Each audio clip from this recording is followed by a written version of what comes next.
It was a glorious morning of blue and gold, of fleecy clouds, and insects droning in the sunshine. What the weather bulletin announcer of the British Broadcasting Corporation, who can turn a phrase as well as the next man, had called the ridge of high pressure extending over the greater part of the United Kingdom south of the Shetland Isles, still functioned unabated. Rabbits frisked in the hedgerows, cows mused in the meadows, water voles sported along the riverbanks, and moving a step higher in the animal kingdom, the paying guests at Sir Buxton Abbott's country seat, Walsingford Hall in the county of Berkshire, were all up and about, taking the air and enjoying themselves according to their various tastes and dispositions. Mr. Chinnery was playing croquet with Mrs. Folsom.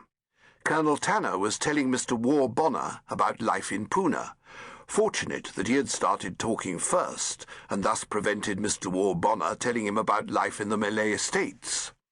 Mrs. Shepley was knitting a sock. Mr. Prophet, whose backhand game needed polishing, was practicing drives against a wall. Mr. Billing was having a sunbath.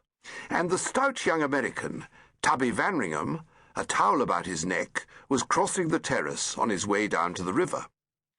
Prudence Whitaker, Sir Buxton's invaluable secretary, came out of the house, tall and slender and elegant. Directing an austere look at Tubby's receding back, she spoke in a cold, crisp voice which sounded in the drowsy stillness like ice tinkling in a pitcher. "Mr. Vanringham." The stout young man turned. He stopped, looked, and stiffened, frigidly raising his eyebrows in a manner that indicated surprise and displeasure. After what had occurred a week ago, he had supposed that it was clearly understood between this girl and himself that they were no longer on speaking terms. "Well," he said distantly, "might I ask if you are going to bathe?" "I am." "From the houseboat?" "Yup, from the houseboat." Miss Whitaker's nose quivered for a brief instant. Surprisingly, considering the classical regularity of the features in which it was set, it was a tip-tilted, almost a perky nose, but her voice remained cold and level. "I did not say houseboat." "Yes, you did. I did nothing of the kind.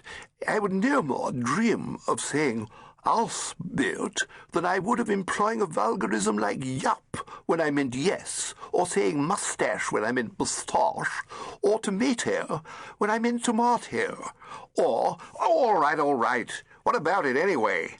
"I merely wish to inform you, I suppose," said Tubby with sudden esprit de l'escalier. To keep listening to this audiobook, I've left you a link in the description so you can do it, at no cost thanks to Audible's 30-day free trial.